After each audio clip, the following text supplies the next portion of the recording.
On top of this bulletin, we're tracking some updates on the recently announced budget, where Finance Minister Nirmala Sitharaman has announced significant financial aid for Andhra Pradesh and major infrastructure projects for Bihar on Tuesday.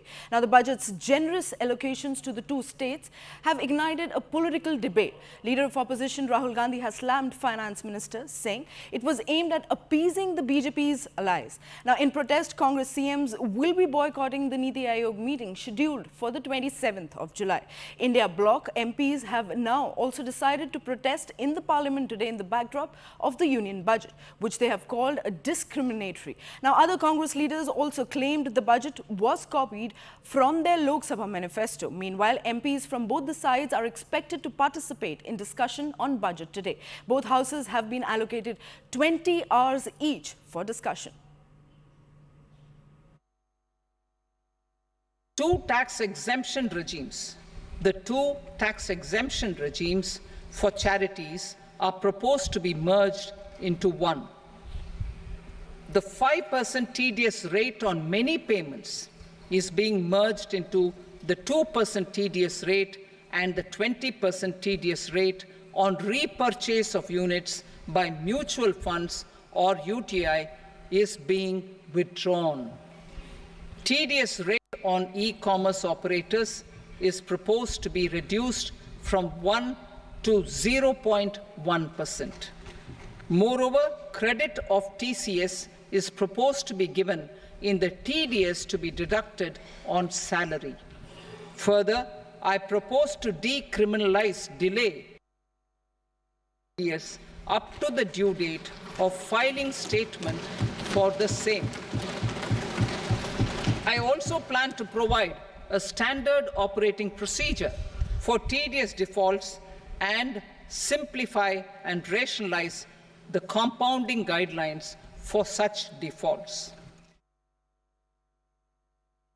हमारे भारतीय युवा जाकर के बहुत सारे कंपनियों में अच्छे उद्योग कर रहे हैं, रोजगार उनको मिल रही है और उन पर टैलेंट के ट्रस्ट है। मतलब एम्प्लॉयर विदेश में टैलेंट देख रहा है तो पूरे दुनिया में भारतीय युवा को प्रेफर करते हैं, मगर भारत देश के अंदर उनको जितना अपॉर्चुनिटी मिलना चाहिए उतना मिलना अभी उस लेवल पर नहीं हो रहा है। इसीलिए सरकार के द्वारा हमने ये प्रोत्साहन देने के लिए 5 स्कीम के द्वारा मैं टोटल इस स्कीम का पिक्चर दे रही हूँ। 2 लाख करोड़ का हमारे 5 साल में इसके ऊपर खर्च होने वाले हैं और हम टोटली मानते हैं 4 करोड़ 4.1 करोड़ युवा इससे बेनिफिट पाएंगे। ये बजट समाज के हर वर्ग को शक्ति देने वाला बजट है। ये देश के गांव गरीब किसान को समृद्धि की राह पर ले जाने वाला बजट है। पिछले 10 वर्षों में 25 करोड़ लोग गरीबी से बाहर निकले हैं। ये जो न्यू मिडिल क्लास बना है, ये बजट उनके सशक्तिकरण की निरंतरता का बजट है। इन नौजवानों को अनगिनत नए अवसर देने वाला बजट है। इस बजट से शिक्षा और स्किल को नई स्केल मिलेगी। ये मिडिल क्लास को नई ताकत देने वाला बजट है। देश और दुनिया ने पीएलआई स्कीम की सफलता देखी है। अब इस बजट में सरकार ने एम्प्लॉयमेंट लिंक्ड इंसेंटिव स्कीम की घोषणा की है। इससे देश में करोड़ों करोड़ों नए रोजगार बनेंगे।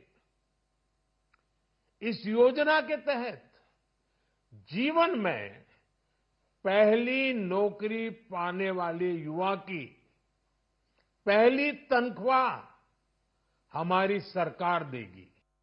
एनडीए सरकार ने पिछले 10 साल में ये सुनिश्चित किया है कि गरीब और मध्यम वर्ग को लगातार टैक्स से राहत मिलती रहे। इस बजट में भी इनकम टैक्स में कटौती और स्टैंडर्ड डिडक्शन में भी वृद्धि का फैसला लिया गया है। टीडीएस के नियमों को भी सरल किया गया है। इन कदमों से हर टैक्स पेयर को अतिरिक्त बचत होने वाली है। ये बजट देखने के बाद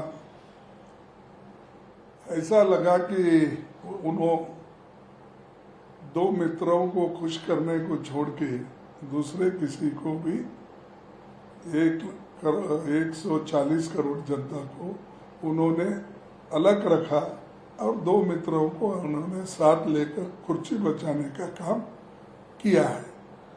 तो कुल मिलाकर ये बजट किसके लिए है अब बाद में मालूम होगा। प्रॉमिसेस तो बहुत है उनके, लेकिन काम कुछ नहीं होता। दार्जिलिंग से वोट लेते हैं, वोट का टाइम में बड़ा बड़ा बात करते हैं, वादा करते हैं, और वोट आ जाने के बाद हो जाने का बाद दार्जिलिंग को भूल जाता है, कालिम्पोंग को भूल जाता है, मिरिक को भूल जाता है, मिरिक को कार्शियांग को भूल जाता है। ये उसको नेचर है।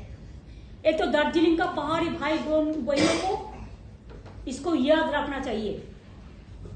सिक्किम को मिलने दो, हमारा कोई इतराज नहीं है, लेकिन सिक्किम को मिलना और बंगाल को डिप्राइव करना दार्जिलिंग को, दिस आई कैनॉट सपोर्ट। বাংলার ধারাবাহিক লাঞ্ছনা মঞ্চ তো আপনারা বারে বারেই দেখেছেন।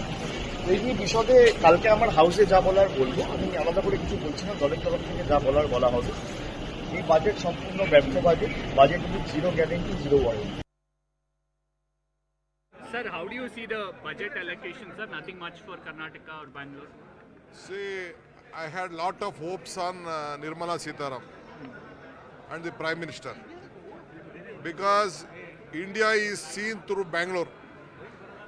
Bangalore is and Karnataka is the state which is giving lot of employment, looking at the world, looking at the global market, and I thought that the Prime Minister, Honorable Prime Minister and the Finance Minister will help Bangalore for its infrastructure and various other development, and Karnataka also. Nirmala Sitaraman going out of Bangalore, representing India, Karnataka, I thought that she will help. Only help they have done is to Andhra Pradesh and Bihar. So how does the DMK react to the budget? I don't know what kind of a budget this is. In my view, this budget is not for the common man or poor people of the country. It is not for the country at all. This budget is for the protection of BJP government. So they have given more money to Andhra Pradesh and Bihar just to appease Chandrababu Naidu and Nitish Kumar, so that they will protect their government. They will give continuous support to their government. So this is the budget for the protection of the BJP government and not for the people. देश के करोड़ों किसानों को इस budget से निराशा हुई है, क्योंकि उनको उम्मीद थी कि एमएसपी दोगुना होगी, उसके लिए अलग से बजट में कोई प्रावधान होगा, नहीं किया आपने। देश के करोड़ों युवाओं को उम्मीद थी कि अग्निवीर योजना को खत्म करके सेना की पुरानी भर्ती आप बहाल करेंगे और उसके लिए सेना में अलग से बजट का प्रावधान करेंगे, आपने नहीं किया। इस देश के करोड़ों लोगों को उम्मीद थी कि महंगाई से आप राहत देंगे, डीजल पेट्रोल के टैक्स में कुछ आप छूट देंगे, वो आपने नहीं किया। वो वर्ग निराश हुआ है। महंगाई पर, बेरोजगारी पर, किसानी पर यह बजट पूरी तरीके से